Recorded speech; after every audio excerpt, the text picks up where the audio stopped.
This is the Mind Body Detox Podcast, where we discuss all things integrative health and wellness, interviewing folks from all over the world, sharing insights and wisdom for how to live a healthier life in mind, body, and spirit. Welcome back, everyone, to the Mind Body Detox Podcast. I'm your host, Mind Body Medium Kara Lovehart, and we're going to be bringing back Pat Dumas onto our show today. So if you have not listened to our previous episodes with Pat, she is an intuitive reader and teacher, and she uses several modalities in her work, including astrology and the tarot. And Pat's been reading for over 55 years. She has been a professional astrologer since 2008, and she trained with the PA School of Spiritual Healing and Reverend Bill Trivett. She has also studied astrology with Stephen Forrest and Astrologos, which includes Dr. Bernadette Brady and Darylyn Gunsberg. So today we're going to talk more about astrology in general and some really deep dive questions we want to really ask her with her extensive experience and background. So let's bring Pat on the show. Hi, Pat. How are you? I'm doing well. How are you, Kara? I'm wonderful. I am really excited to go over these questions. I know I thought really long and hard about the questions I wanted to ask you because we're going a little bit deeper than we did before. So let's start out with your journey with astrology. Like, what initially drew you into the practice and how has it transformed your life? It's really interesting. I don't know that I've got an actual inception point for having fallen in love with astrology. I started reading tarot when I was very young, when I was 12. That's why 55 years. I'm an old lady now, but I was also interested in all of the other ways that metaphysics could manifest themselves. And I started to become interested in astrology. As a matter of fact, I can remember the very first book I had was, it was a little orangey pink kind of paperback, How to Cast Your Chart. I can't for the life of me remember the name of the author, but I remember getting so confused. I remember looking at all of this information.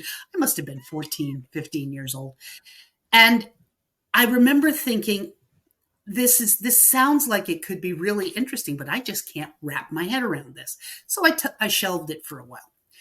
Then when I got into my 20s, I started doing a little bit more studying and a little bit more reading. And while I could now wrap my head around the concepts, what I ran up against, and I don't know if you've ever noticed this, is that there's so many different sources. They started arguing with each other. They started, being at odds with each other. And it meant that I was once again confused and didn't know how to wrap my head around the process. I read, I kept getting books, I kept reading, but it wasn't until I moved to South Central PA that I could find a teacher. I used to live, in the boondocks of northern New York State. We were 45 minutes south of Montreal, Canada. So it was, when my daughter went to college and they asked her, what do you do in Chazy, which is the name of the town we lived in, for fun on weekends? She says, cow tipping. That gives you an idea how isolated this place is. And it's not like I could, put my hands on a teacher very easily in rural northern New York State. But when I met Bill Trivett and I started taking classes, it was like a light switch got thrown on. And he looked at my chart and he said, that's because you've done this before. Looking at the chart, he could see I had the typical astrologer's mark, which is Uranus resting in the third house.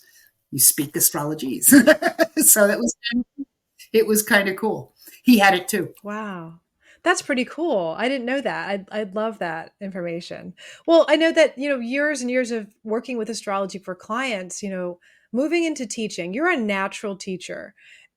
I'm wondering, as an astrology instructor, what do you believe is the most important reason for people to learn the art of astrology? And what can it teach us about ourselves and the world? Because like you said, there's so many different resources out there that you could get confused. And, some people maybe say, well, I don't believe in astrology because this one says this. And that question, I don't believe in astrology, is really interesting.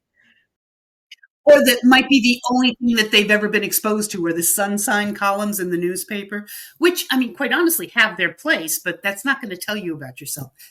let's answer the first part of your question as the primary jumping off point.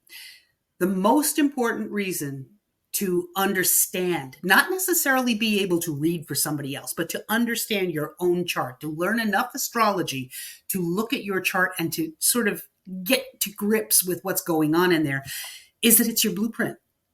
It is the perfect way for you to understand yourself. One of the things that I teach my students is that the most important reason for them to be sitting there learning this is that if you don't, you may go through your entire life banging your head against the wall, working the hardest you can to be somebody you aren't. Whereas when you're looking and learning about your own chart, you can very clearly see what you came in to do, where your strengths are, where your weaknesses are, and you need to bolster and support. What are your normal responses to different stimulus? And it is absolutely, to me, the most wonderful form of redemption and self-acceptance that I've ever worked with. Once you understand yourself, then you can keep evolving and keep making yourself even better, rather than trying to force a square peg in a round hole, if you get my drift. And I think that's a beautiful embodiment of my values to embody radical self-love. How can you can't love yourself if you're not being yourself. If you don't know who you are. Right. And this is a fabulous way to jumpstart that. There's a reason Carl Jung used astrology when he worked with his patients. He looked at their charts so he could help them heal faster. I mean, it works. What can I tell you?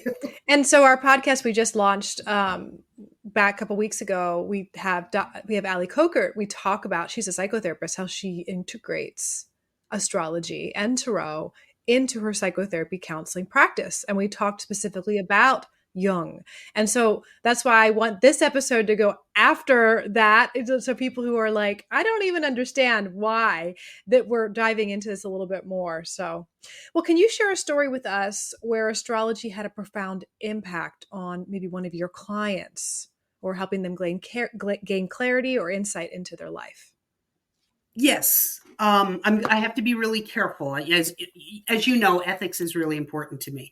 And in order to protect the innocent, I need to change names. All kidding aside, there are times when we have kept things very close to our chest, baggage that's packed way back in the darkest recesses of the mind. And sometimes astrology can help unlock the doors that keep healing from happening, those doors that are so slammed and locked tight that we can't personally get at them. One example I can give, without, going into great detail, I have to be careful. I could see that because of the planetary array between Mars and Pluto in this young woman's chart, and where it was placed in the chart, the houses that were activated and the other planets that were in connection with it, it was patently obvious this young woman had all of the potential signs of having been either sexually or, if not actually abused, certainly, if not molested, certainly abused, if you know what I mean. Now, I had to be very careful in how I couched that. But just by simply asking the question, have there been times when you felt your body wasn't your own, wasn't treated as sacrosanct as your own?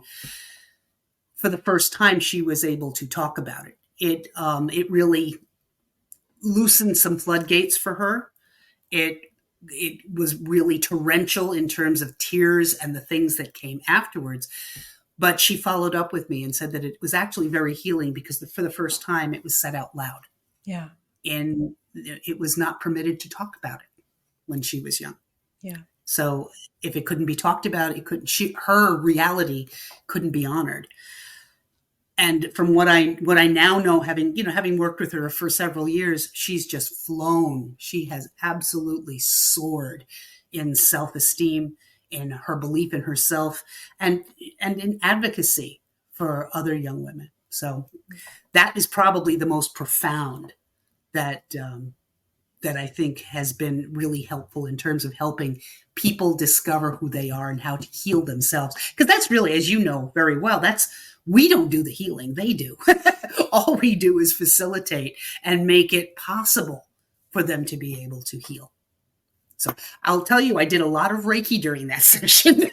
It was Reiki going on in the background while I was reading the chart. Yeah, so I think the value so much in self-awareness in general is gaining that sense of who you are, and then that you can grow that self-esteem. And sometimes, a lot of times, I could say sometimes the services that we offer as readers are the doorway for people to actually get involved in knowing themselves, and even maybe getting other help like counseling and things like that if it's necessary. So that's one of the things we both carry such a strong value in ethics and professionalism, and how do we then deliver the message so that they can get the support they need. So yeah, and I think there's so much more that astrology can provide. So since it's a vast field and there's different types of astrology, what specific branch of astrology do you practice and do you teach? Oh my goodness. I practice quite a few branches. I do basically what we do when I have a regular session. I'm looking at somebody's natal chart interpretation. That is standard Western psychological astrology. Okay. I have also, one of my favorite forms of astrology is evolutionary astrology, in which we're looking at the karmic overlays from lifetimes gone before that can show up in the chart, which is it's a lot of fun, and it's a lot of again, very healing, but really fascinating to watch people make the correlations when I'll give them some background of what I see, and they see correlations of it in their daily lives. An example I can give you wasn't mine. I'm going to give you one from Stephen, when Stephen Forrest taught his class in Oregon back, oh my goodness, it was 2009, I think. No, 2010. We were sitting there, and he saw in this gentleman's chart how pharmaceuticals or drugs, or in some way he may have been some kind of a shaman, or definitely utilized psychedelics to be able to help people get into their journeying and into their path work. Turns out that in this lifetime, the guy this was on the West Coast, obviously, in 2010.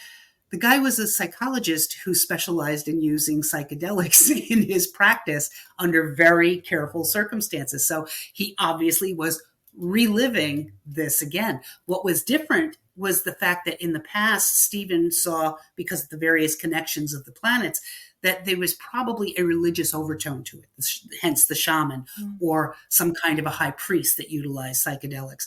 And this man had left the priesthood in this lifetime because he found it too confining and wanted to be of more help to people. So he went back to college and got his degree in psychology. Wow. Which I thought was fascinating. That's amazing. Well, just a little spoiler alert, we're going to have a series of episodes coming up, y'all, about psychedelics in the clinical psychotherapy, psychiatry field, and some other fun topics around that topic. So that's really awesome that came up in 2010. That's awesome. How do the different types of astrology serve unique purposes? So natal astrology, how does that differ than predictive or horary astrology? Well, natal astrology tells the story of who you are based upon your chart, your birth chart, which is erected based upon your birthplace, birth time, and birth date. Okay. The transits or predictive astrology is taking that initial natal chart, but saying, okay, what's happening now? What's going on with the progress chart, which is simply an easy way to put that is simply it's a form of the chart that's erected by astrologers to determine how far you've evolved since you were born. And then meshing that with the transits, which is another fancy word for simply saying where the planets now, and how are they connecting with your chart. So they work together, all of those, natal and predictive charts.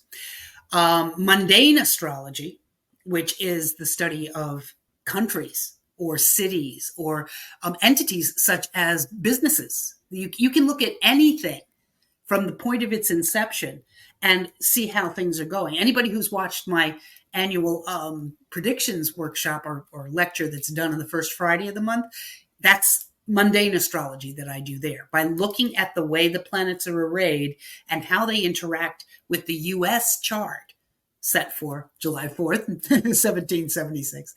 I can sort of get an overall theme, an overall feel for how each period from each 3-month period from what we call the ingresses. I know, big long word.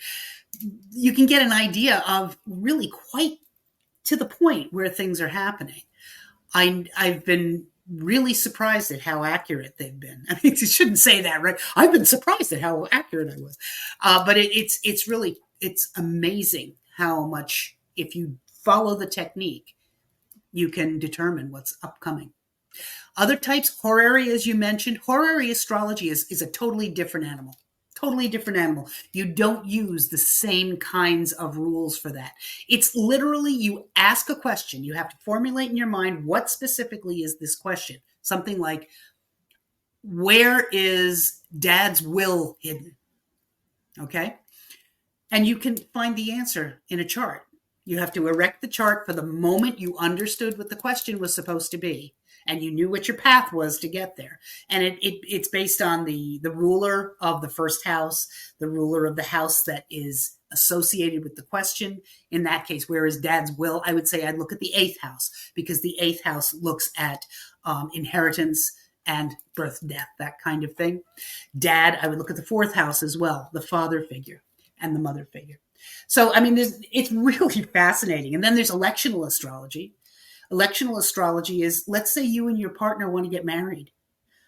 You want to pick the best possible date. You can look at the way the planets are set up and choose the most auspicious date for being able to have a successful, long, and happy marriage.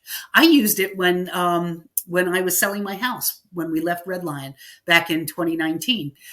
I picked the date for it to go on the market, and then I picked the date for, figuring when I'd get the sale. I picked the date for when we went on the market, nailed it. We had our house sold in 10 days.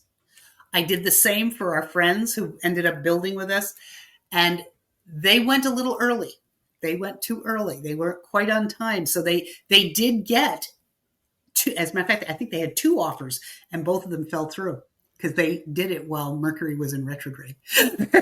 Wow. So it makes all kinds of difference. It's fascinating stuff. Then somebody that works with us at Firefly does medical astrology, Jamie Fay. Beautiful work on determining how does the human body align with some of the planets. For example, Aries rules the head, Taurus the throat and neck, genitalia and the elimination system, that's Scorpio. The feet, that's Pisces. So, I mean, and if you're like me with a lot of arthritis that you're dealing with, Saturn has to be looked at. And for me, Saturn's in my 6th house of health, and it's afflicted. it's in rough shape.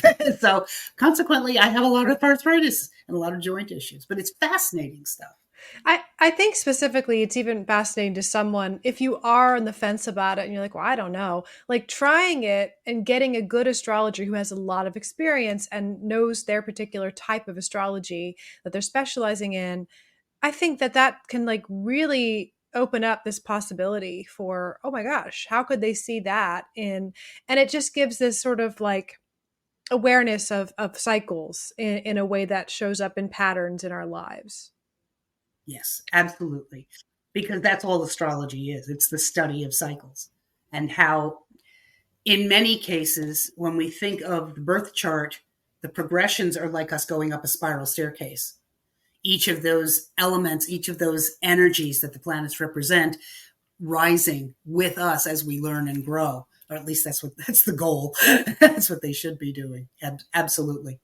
So what about the unique or lesser known ways people can use astrology? I mean, we talked about the horary astrology. Is there anything else just like that are unique forms that people have like, I've never heard of that, because I've never heard of the horary astrology. It's not practiced as much anymore, which is really kind of sad. One of the things I wanted to do when I retired was actually get into a deep study of it. I haven't had 2 seconds to do that yet. I would say maybe it's applications rather than unique types of astrology. Okay. You might not think about it. Like if you're wanting to open up a business, you'd be really foolish not to get your chart read first and see what the progressions and what the transits are for you, because you want your business to do well. So you want it to start at a time when it's good for you, at a time when it's auspicious in terms of the heavens for the business itself to keep going and go strong. It would be a great idea to utilize astrology when you're trying to choose whether or not you want to hire somebody. If you have access to their birth date and place, not everybody can. That's, it's specialized information. But if you can get a look to see, okay, is this person's personality going to mesh well with the rest of the group? It's not to weed out necessarily, but to say, okay, remember how I said a natal chart will tell you what your strengths and what your weaknesses are. Mm-hmm. When you're hiring somebody, you want to make sure that everybody's strengths are going to work together and that somebody's got the strength that another weakness is shown up. Yeah. You know what I'm trying to say? That can bolster another person's weaknesses. Great time to pick a vacation is to use predictive work too. Another one. Just reminded me. Astrocartography is another really interesting use of astrology, and it actually will show you where in the world it is best for you to go, live, vacation if you want to find a love for your life, if you want to find spiritual awareness, if you want to, if you want to, case in point, if you want to find where you were meant to be, to do your life's work. As I had mentioned to you, I was actually born in Germany. My father was a career military officer, and we moved to Long Island, New York when I was just 6 months old. The day after I was born, he retired, and we were back in the United States. My 3 older brothers, my mom and dad, and I. We lived in New York all my life, either on Long Island or up in northern New York State. When we got the opportunity to move, there was just something telling me that going to this place, this totally unknown South Central Pennsylvania area, I had no idea, but I knew I was supposed to be there. This was before I knew about astrology. Come to find out, York, Pennsylvania runs right through my North Node line, my destiny line. It's where I am meant to be to do my work. So it was... And again, it's nothing I knew ahead. I didn't realize it until afterwards. So it's really, really fascinating stuff. Yeah. And you know that you read for my astrocartography when I had tremendously transformational experiences in Oahu, Hawaii, that my Neptune line and my Venus line run like almost right through there. And for the people who don't know what the Neptune and Venus represents, it'd be really beautiful for you to kind of cover that. What is that for people who are just to taste? Well, the Venus line is where are you going to find love? Where are you going to find the things, people, situations you love? Where do you display your most ardent connecting capabilities? Venus is all about how do we network? How do we merge? How do we achieve rapport with others? Neptune is its higher vibration. And it's that concept of where is my spiritual life supposed to go? Where is my creativity? What direction is that supposed to go in? But it can also be, where am I willing to be resting in illusion? Where am I willing to wear my rose-colored glasses? So as if you remember, I had said to you, this is a great place to go for a vacation. It's not a great place for you to live and work on a permanent basis. So, yeah, absolutely. So how about how do you see astrology in playing a role in helping individuals understand their life purpose? Oh, it's absolutely fabulous for that. You start out when you're taking a look at your chart. You look at the North Node. What's the sign in the house that it rests in? Because that will give you a clue as to what are the general elements that you're seeking to achieve nirvana, to find your true north. Then you take a look at what sign is resting on the 10th house cusp, because that's your public life. Do those two correspond well with each other? Because we know a lot of people, Kara, you and I both do, who have a job, literally a job, but also have a vocation on the side. And that can be a case where the North Node may not necessarily be at odds, but not comfortably meshing with the sign that rests on the 10th house cusp. The 10th house cusp for me is Aquarius. I'm supposed to be working with technology. I'm supposed to be finding a way to level the playing field. I'm supposed to be very individualized, which makes so much sense to me. That's why I love teaching. It's kind of self-directed. It lets me do it my way, which is it's a very, very Aquarian thing, unfortunately. And my North Node happens to rest in Pisces, which is kind of cool. So I came here to learn how to use technology to find my spiritual meaning. And that is really what I've done by utilizing the software for astrology and the wonderful gifts of Firefly Hollow allowing me to teach tarot and astrology there. We're having a ball by merging those two things, the spiritual and the metaphysical and the amazing with real science when it comes to technology. It's great. Yeah. And yeah, the technology is definitely not always everyone's like, there's just some people like, I can't do technology. They're just not, I'm not good with it. And I think that'd be curious to see in their chart if there's something that would be lining up for that and sharing. You probably have something afflicting their Mercury and their Uranus. Yeah. Like a Saturn square or something of that nature. So as far as astrology intersecting with other spiritual tools, such as the tarot, can you explain maybe how those systems will complement each other? Because Allie does talk about this, that she incorporates these into her psychotherapy sessions. So just from your perspective, curious how they intersect. I have often thrown cards at the end of a tarot of an astrology session. Astrology is going to give you the big picture. It's going to give you the rough layout of where the energies may start to present themselves. Tarot can be used to fine tune. It can be used to get more deeply into the whys and wherefores.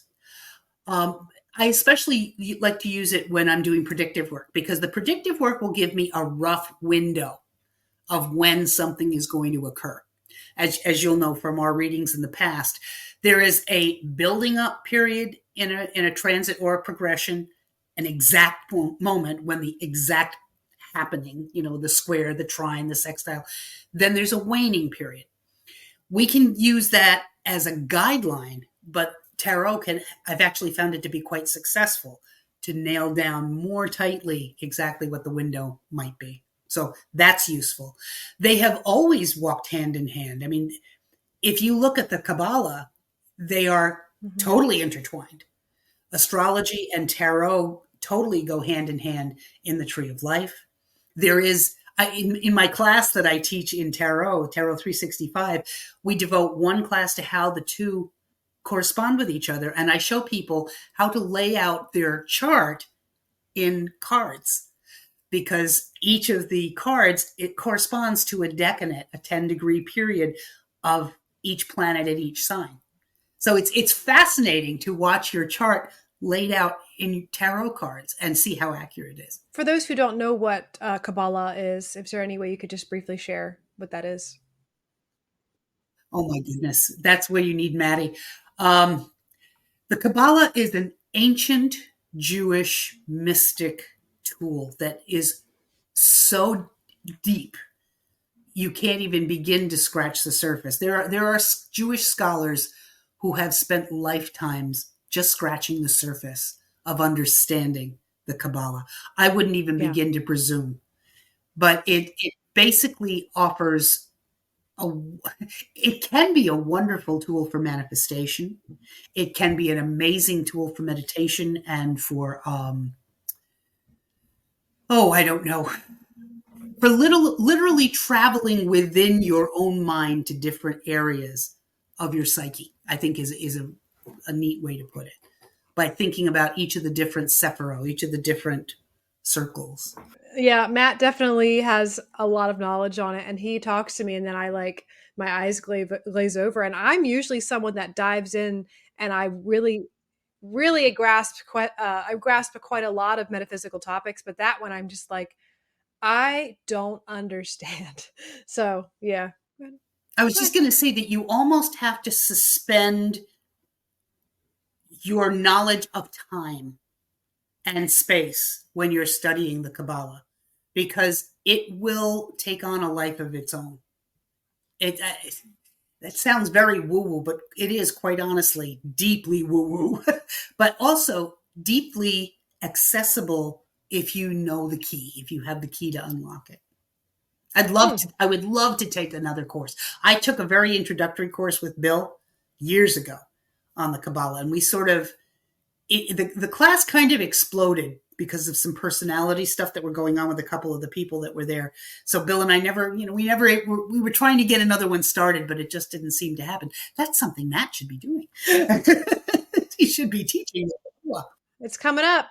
It's actually coming. He's in the new year. He's ready to teach that stuff. So, do you find astrology can enhance other healing practices like energy work or meditation? I have had astrology help me with meditation in the sense that I can use the symbols of the planets if I want to access a certain energy within myself. When I was still working as a proposal coordinator for an engineering firm in Baltimore, interpersonal communications can be challenging, especially when you're dealing with a very establishment oriented kind of business like engineering, a very male oriented business like engineering. And I was having at that time some really difficult meeting of the minds with this one guy. So I literally spent about 20 minutes meditating on the concepts of the circle, which is the idea of wholeness.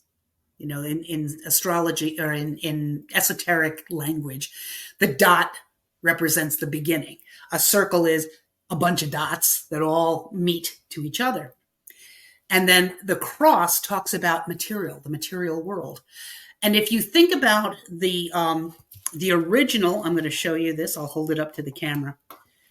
This is what the original Mars glyph was, the cross on top of a circle.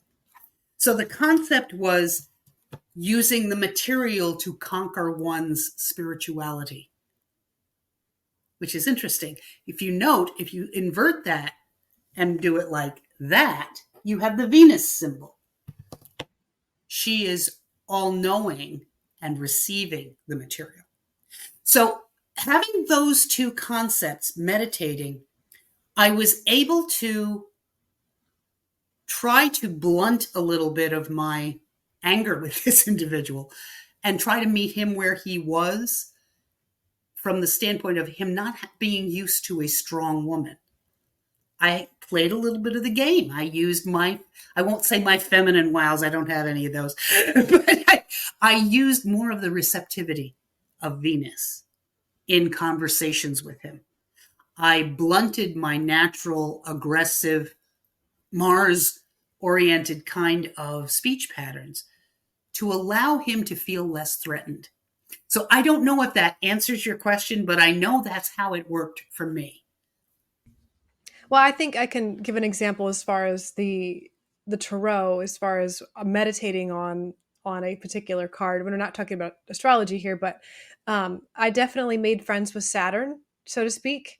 So what that would be, if someone doesn't understand that, discipline, having time orientation and structures, and maybe taking the structures to order, and being a medium and being like a person that lives in a space of no time and present moment operation. When you do readings and information comes in is scattered, not oriented to time and space, it's like playing charades with like a non-embodied person. Oh my God, that's a perfect way to describe it. That is exactly right. Because when I get information, it's shown to me in images, and it's like, what? Yeah. And why do you think so many mediums and intuitive readers come off as scatterbrained? Because that's the type of non-linear fashion in which the intuitive and creative mind, even that part, that's that operation of the brain works, the mechanism. But I've used astrology as meditation on, I need to get very organized, very structured here so that I can create a solid container to actually bring in all this information. I want details. For the medical astrology too, I want details. So you can't get details when you're nebulous, when you're kind of, well, yep. And I think using Saturn as a meditation tool and the Emperor in Tarot. Right. You have to have a matrix in which to build. Exactly. All right. So the next question I have, do you have any fascinating stories or case studies where astrology provided unexpected or life-changing insights for a client or student? I know you already shared one, but do you have any others that you want to share? Yes, actually, I was just thinking of one.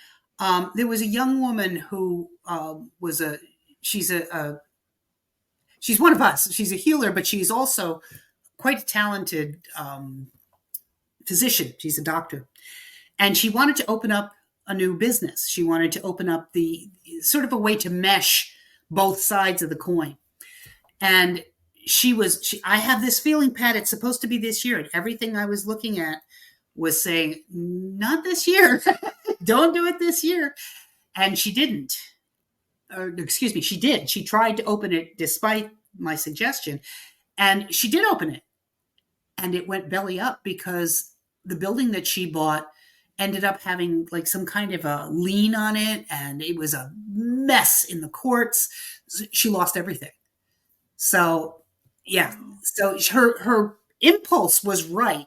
She wanted to build this, and she could, but the time she wanted to do it was not going to bode well. So, yeah, that was one case where it was pretty profound and pretty impressive. She came back to me, she says, if you say no, I won't do it again. Yeah, that's a lot. I mean, the unexpected life-changing event insight that I got was told to me by my color puncture instructor when we were going and finishing our training, and we were doing medical astrology based things. And she said, hey, you have a Pluto moon conjunction happening. It's in your 8th house. It doesn't happen that often to people. And then I came to you. But she said to me, go get checked. Like, go get checked by your OBGYN. I had a cyst the size of a lime on my ovary. So we had to get like my left ovary removed within a couple months. And that was sudden. And you were like, yep, that's pretty much what we'd see in the chart. And yeah, so that was pretty profound. Yep. For those who don't know, Pluto is very associated with the 8th house. It rules Scorpio, but it also rules the reproductive system. So that makes absolute sense. 8th house is surgery very often. I have surgery coming up myself, so I'm looking. My doctor only does surgeries on a certain day, so I'm like, okay, this is your window. Which day are you going to pick? Yeah. Yep, for sure. Yeah. And that's why I love the idea that we have somebody like Jamie Faye nearby, because that's not work I do. It's not my gift. I'm sure if I wanted to and studied hard, I could, but it doesn't come naturally to me as it does to her. So I strongly encourage people who want to get that kind of insight into what might be going on for themselves, especially people who have something like Neptune resting in the 6th house. Neptune is a planet that talks about the vague and confusion and illusion, or things that are hidden. And if it's in the 6th house, this can mean all through your life you have difficulties with illnesses that are really hard to diagnose, really hard to get a handle on. So having somebody like Jamie Faye taking a really good look at the chart can help a lot. Yeah, and it can, again, we don't diagnose, we stay within our scope, because even as a medical intuitive, I share this, but it helps to give you more insight so that you can then go to maybe that type of doctor or that specialist or this scan or this arena, this area of the body may be the root cause. And this happens all the time with my readings. So I love the aspect. I'm not a medical astrologer, but I have a little bit of that under my belt from the training, but she's someone that goes deeper into that. So I think it's really, really cool. But there's so many things you can do with astrology, right? So many things. There is. I mean, there really, really is. You want to know? You wanted to know a unique thing you can do with astrology. People who are writers, and I've done this myself in creative writing. If you want to create a character that's fully believable, create a chart for them. figure out when they would have been born, erect the chart. You have real human, the what I call the push me pull use, the arguments inside yourself, the things that you're good at, the things that you're not. Where do what's your ultimate emotional response? It worked like a charm when I was writing a story with somebody. We together put together this short story, and it was, everybody said, "My God, this character is so believable." I said, "Well, if they had been born, this is what they would have been like." So it was perfect. You can do that also with tarot, but it's even more pointed and to the really hitting the nitty gritty with astrology. That is very profound, because I can even say, acting or being an actress, running a chart and saying, let me just say this person was born in 1986. They were female. This is the day. This is where they're born in the world. Then you not only have a personality template snapshot to say, oh, if you understand the astrologies, okay, but then you can also pull on what type of history they would have had based on that time frame, where they were living, what culture. How would they respond to this? What was their relationship with their parents? So how did they deal with authority? What was their relationship with their mother? So how do they deal with nurturing? Is this somebody who, keeps everybody at arm's length because it hurt to be loved? It's really powerful stuff. You can have a lot of amazing things can come out of astrology. Wow. I love that. That is a really unique way to use it. So we touched a little bit on this, but astrology is seen as a tool for self-empowerment. We talked about this in our last episode we did, that tarot and astrology used for self-empowerment. And so how can our listeners use their birth charts or astrological transits to empower themselves in difficult times? Well, that's a good question. Well, just a natal chart, it can give you the permission to be who you are. For example, let's say I'm looking at a chart, and one thing you can look at without having any knowledge of what's going on is on that circle, are a lot of the planets located in the lower part, are a lot located in the upper part, on the left side, on the right side. That's going to give you an idea of how somebody responds. People with a whole lot of planets in the lower hemisphere of the chart are private people. They need time to process. They take in information and they have to be able to withdraw, process, then come back and share their point of view. I can't tell you how many times I've had people with lower hemisphere heavy charts have parents that push them too hard to be somebody they weren't. I said, you have absolute permission to tell somebody to go pound salt if they can't wait for you to make a decision. You are wired in such a way that you need to step back and look at the whole picture. And if others don't like that, too bad. Let's say all of your planets are resting over on the right-hand side of the chart. That's very much a case of someone who rarely gets the chance to call their own shots. It's somebody whose chart is mostly Western oriented. I know it's opposite from what you would think, but in a chart, the left-hand side of the chart is the east, the right-hand side of the chart is the west. People with a strong Western side generally have to deal with the slings and arrows of outrageous fortune, shall we say. They have to ride on the wave of what other people's actions prompt, and then they have to respond. They are far more reactive than proactive. Those with many planets on the eastern side, the left, much more call the shots in their own lives, very much more are able to be a lot more impulsive in a positive way, a lot more proactive. And as I mentioned, the last one that I haven't mentioned is the upper chart. These are the people, and I know you've probably met some. They have no choice. They have to live their life right out in the open. They have their best glories in the open. They make their biggest mistakes out in the open. And that's me.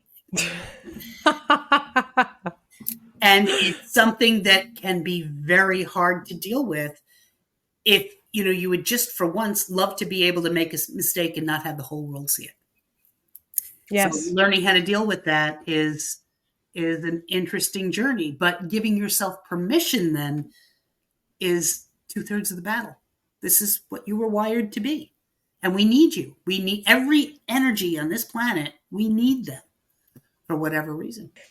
Now, if someone, I'm just going to kind of backpedal here for a second. If someone's not seen a birth chart and they don't know what you mean by a birth chart, you're thinking a doctor who has your medical records and they're just like writing, what does a chart look like?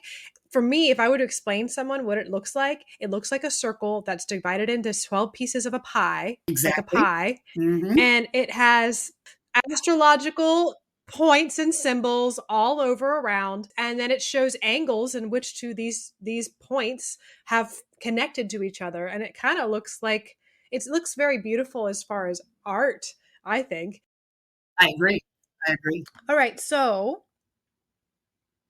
if someone's really new to astrology, what is a good starting point for them to begin learning and applying it to their lives? Take my class. All kidding aside, I would say read the book The Inner Sky by Stephen Forrest. He approaches astrology from an incredibly spiritual standpoint. He doesn't just tell you, yeah, you've got this weakness in your chart. He also tells you how to work with it, how to build from it. I used to, when I taught a regular Astro 101, where you're literally learning how to cast your own chart, the whole 9 yards, I used Stephen's books as textbooks. But it's a wonderful starting place. He writes in a very accessible way. And he's filled with humor, and he's a wonderful Capricorn. He reminds me a lot of Bill. They're both good, strong Capricorns. So I would say start with that. Then take a look at your chart, and you can generate them for free online in a number of different places. One of them is www.astro.com. And if you look through that website, you'll see the opportunity to be able to cast your own chart. And you can look at I call them the cookbook kinds of references where, okay, I have Mars in Aries, so I'd look up what Mars in Aries means. The difficulty with that is that you're getting a very splintered view. When I teach, I like my students to integrate everything together. Very few people have what's called an unaspected planet. An unaspected planet means it's literally sitting there in whatever sign it's in, and it doesn't connect with any other planet in the chart. That's rare. And even if it is in another area, even if it's not touching another planet, it's in a house. Some houses are comfortable for some planets. Some houses aren't. Mars in the 7th house of marriage and committed relationship, that can be a challenge because Mars is all me, self. And if you put that into the 7th house, you can imagine the kind of relationship issues that particular person may be having. So it's hard to say. I would definitely start with reading Stephen's book because it really is outstanding. So if you want to share, there's two more questions here. I think we talked about this in the last episode, but I want to touch on it again. The myth or misconception that people have that you'd like to clear up about anything about astrology, maybe about Mercury retrograde, about all this stuff that you're seeing as astrology becomes more pop culture. What are the things you're like, oh my gosh, this is such a myth, this is such a misconception. Please stop repeating this to everyone. I would say stop thinking that having squares in your chart means you're afflicted. Let me put that now into English, now that I've said that in astrologies. There are aspects in the chart that can be challenging, but only in the sense that they make you work a little harder. The 90-degree angle is called a square. It's when a planet is literally 90 degrees away from another planet. Where some people would freak out, oh my God, there's so many squares in this chart. I look at that and say, my goodness, look at all of the energy in that chart. Look at all of the things this person has had to overcome, compensate for, figure out in order to just keep on living and being successful.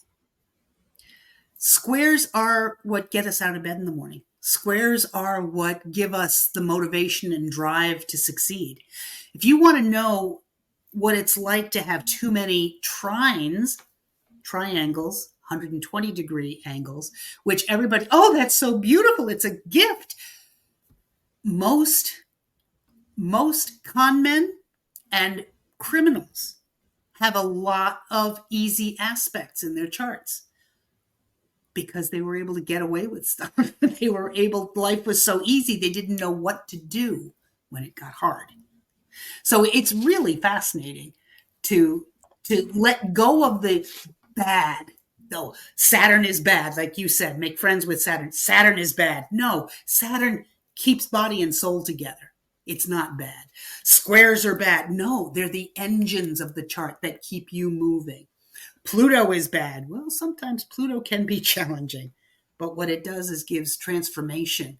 It makes the potential for, to give you an idea, the three gods of change, Uranus, Neptune, and Pluto.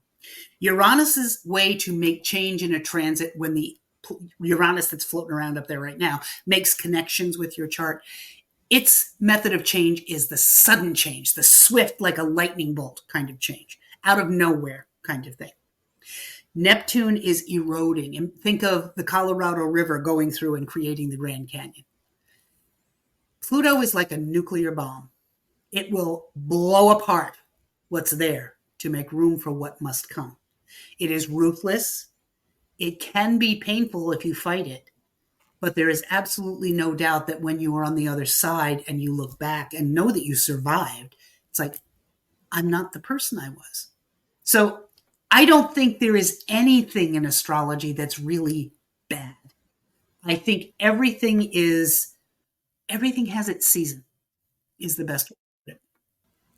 And I could probably share an example that you could talk on, and I'm happy for you to use my chart as an example. At least in the pattern app, it says I have a Pluto square my moon in Capricorn.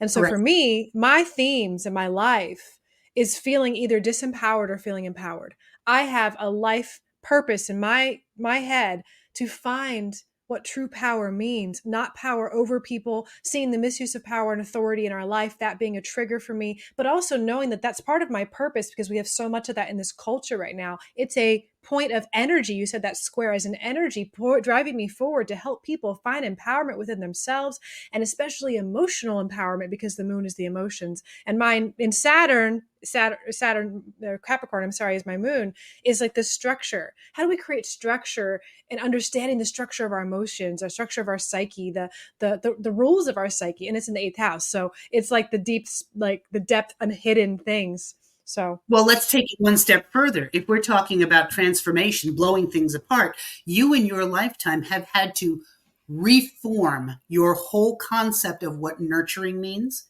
your whole concept of self-acceptance, your concept, what is a woman?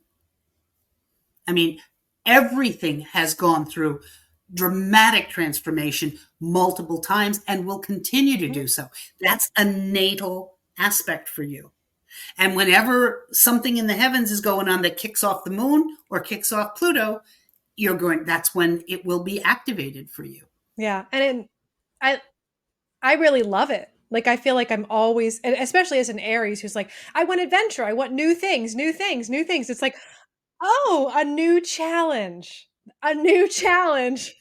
Well, so basically we're saying is like, I'm passionate about personal empowerment. It's why I'm here. What keeps challenging me in my own personal life. But then I, of course, climb to that mountain, climb to the top of that. Oh, yes. Now what's the next? Refresh my memory. Your moon is in the 8th, so your Pluto's in the 6th? Yeah, my Pluto's in the late 5th. Late 5th into the 6th. So the best way for you to utilize that is in a creative function. Yes, exactly. Creating content, creating stuff for helping people transform, creating programs, creating anything, art, music. That's it. That's it. Yeah. There's so much. Oh my God, I could talk about this all day.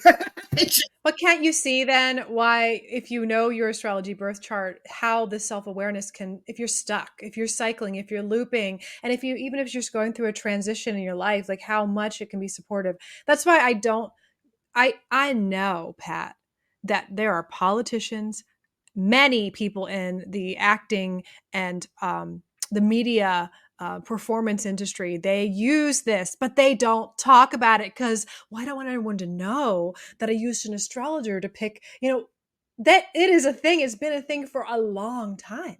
Well, I've forgotten now which millionaire it was that said millionaires don't believe in astrology. Billionaires wouldn't work without one. Isn't that a great quote? I can't remember who that was. I'll have to look it up. I was looking for quotes. I love that. Wow. Is it true though? This is one more thing I want to clarify because of the myth or misconception. So Bill Trivet, we've mentioned his name multiple times today. And I just want to, for those who are listeners who are not aware, the local metaphysical bookstore who's been almost going on 40 years here in this area, the father of this store who started this education of all these metaphysical topics in this area and who's trained many amazing teacher who is now long passed, he used to say that the rich man's and the poor man's chart look the same. So I want to just also bring that up as a myth or misconception that I often see, that people, not only if they're getting involved in it, they might have friends or family that are really into astrology, and then they give their power away to it. Here I am going on my empowerment kick again, my purpose. But they're like, oh boy, the astrology says this, or the stars say that I can't have this now, or this is going to happen to me, right? There is each chart. It doesn't mean that you're doomed to health issues. It doesn't mean you're doomed to having no money. I'd love for you to clear this up, because I think that is where then people go, I don't even want to get involved with that. I don't want to know about that thing because I have preconceived notion that it's going to tell me that I'm doomed, right? Well, it's the concept of, it's like a tarot reader. I have had people that wanted to come to me over and over and over and over, and I had to tell them, I'm sorry, I can't do this for you. You are giving away the autonomy that you were born with, that whatever God, creator, spirit, Fred, whatever you want to call it, whatever you consider to be the power greater than yourself gave you as your human right of choice. You're like throwing it away by coming to me on a regular basis. These are tools. That's all they are, to help you better understand what's going on, where your position is, and how you can best maximize the gifts you have and minimize the weaknesses you have. It is not meant to take over your life. It should never be that, ever. So yeah, I would say completely, I agree with that. The chart of the rich man and the chart of the poor man look exactly the same. It's how the individual uses it that makes the difference. This is why you see twins that are different, right? Born within minutes of each other, but each one is going to use that energy in a different way. Yeah. Yeah. I love doing the charts of twins. I really do. Well, as all things with self-development and self-awareness, again, when you have the self-awareness to be fully authentically you and to accept where you are, your challenges, your strengths, you can better play your cards or your life path choices in a way that continues to help you evolve and grow. And I think that that is really the answer to, how do you use this in a way that's supporting empowerment? If you wanted to know what the best way to invest for your future would be, you wouldn't go to the hot dog vendor on the corner. You would go to a financial advisor. If you wanted to know whether or not this lump in your breast was malignant, you wouldn't probably go to your financial advisor. You would go to a doctor who specializes in this. If you wanted to know what your gifts, your strengths, where your natural leanings seem to be, what the best times of the year ahead might be to initiate, what the best times might be to back off and percolate what might already be in play, that's when you talk to your astrologer. And then you make your decisions from there. But they are your decisions. I tell my people, I am not a fortune teller. I got enough trouble figuring out my own life, much less worrying about yours. That is my stock standard phrase. I'm just giving you more information to work with. Yeah. Well, you just finished out a year of teaching tarot for wonderful, fabulous students. You're now on your second year cohort, and the students love you. You're an amazing teacher. I'll just say that. I took class with you and I was like, I cannot wait till you teach astrology. And so that is what you're embarking on for this next year. So could you share a little bit about what's coming for that course? Yes, yes, of course. When I originally thought of this, I thought I'd do it along the same lines of Tarot 365, meeting once a month, doing, that kind of thing, having an online component. And then I realized that I'm getting older and I don't have the energy I used to have. So I said, how can I do this that will make it more accessible for people? For the person who maybe just wants to better understand when they hear an astrologer speak or they read something about astrology, rather than getting it to the point where they can go out and hang up their own shingle and be an astrologer, they just maybe want to understand more. So I said, okay, let's do this. Let's call this Astro 101. And the way I've built this is to have 10 or 11, forgive me, I can't recall which, standalone workshops that'll be happening roughly every 3 months. And we'll tackle in order the building blocks of astrology. We'll start with a very, very introductory course on the 26th of this month of October, which is called Human Construction, How to Read Your Astrological Blueprint, because that's what that piece of paper with those squiggly lines and the 12 pieces of pie are. And it doesn't tell you what each thing means. It's just telling me, oh, okay, that circle, that's how the heavens get brought down to earth. Okay, that makes sense. Oh, that squiggle, that circle with the line, that's Mars. Okay, so it's really a very rudimentary, what are you looking at when you get a printout from one of these online places where you can get your own chart. Then what we'll be doing is having a class beginning in December. December 8th is our first class. It's on the signs, because I start with the archetypes, really, that are connected to the astrological signs, using the solar myths, the sun myths that are connected, looking at what the tribal development of signs are. It's an interesting way to think about it. And each course, as it builds, is going to have an accompanying workbook. By the end of all of the courses, you don't have to take them all. You don't have to take all of them.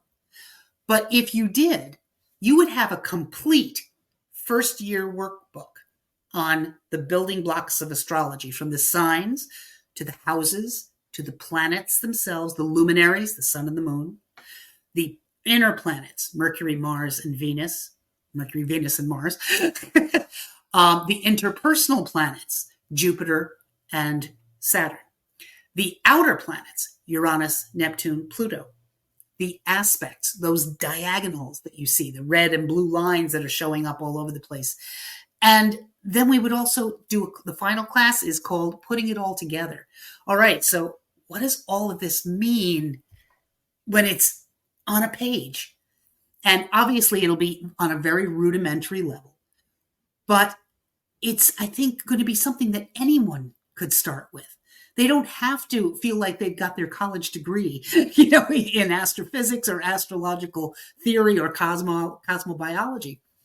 Then after that, if I'm still kicking, because I'll be close to 70 by the time we're done with that, I'd like to do some more workshops, one on karmic astrology, on evolution, and how your past lives show up in the chart. I'd love to do one on synastry, relationship astrology. I would love to do one on predictive work, how to do progressions, how to look at the transits. I would love to do one on children's charts. What does it mean to look at a child's chart? It's such a responsibility when a parent comes to an astrologer to say, what do you see for my child? Because really that child's chart is 100% potential. It's, you don't want a parent to assume just because this child's got a very strong fifth house, Neptune in the fifth house could mean a brilliant magician. It could mean a wonderful pianist. It could mean a great dancer. It could also mean someone who lies for a living. So you have to be really careful. So it's fascinating. I'm sorry, you get me on a subject. And I'd also love to do one on cartography, astrocartography, because I think that would be a lot of fun. That's awesome. On the where of astrology. I'll be 75 by the time I'm done. Will you still want me at Firefly? Oh, yeah, of course. And then of course these classes are going to be, this is your legacy, Pat. These will be evergreen courses that people can take at any time. And I'm really excited And for that. you want to laugh? That is what's going on in my chart right now. I'm in that phase of my life astrologically where I'm being pushed from within. That's what progressions are. Those urges we feel from within to share everything that I've learned before my time is done. So I'm living my chart. Yeah, that's amazing. Well, is there anything else you want to share about your upcoming classes, about astrology? Any last final words for our listeners? I would say if you're afraid of it, embrace it. If you are excited by it, embrace it. If you are curious about it, embrace it. Astrology is such an incredible tool. I mean, just as an example, watching how Matt shifted from an unbeliever to someone who so completely gets it. That Matt Suter, that was an amazing shift. And I loved it because this is a man who thinks philosophically. And watching him put that bent onto his interpretations in astrology, it's exciting to me. I love watching people I trained really work with astrology. I didn't train Matt. I don't mean that, but I'm saying watching people grow in astrology. So embrace it, have fun with it, enjoy it, because it's a wonderful tool. Awesome. Thank you so much, Pat, as always. I appreciate you so much. And again, maybe we'll have you guys send us a little bit of questions about this. If you have any other things you'd like to ask, we might be able to do some short stuff and talk a little bit more about any particular topics when it comes to astrology with Pat. But other than that, thank you guys as always for listening, and be well until next time, my friends. Bye. Take care, everyone. Thank you for listening to the Mind Body Detox Podcast. If you love this podcast, share it with others and leave us a review. Your reviews help us more than you know and supports us continuing to make episodes and being heard from all over the world. You can also follow the link in our show notes to submit a topic that you would like to hear on the show.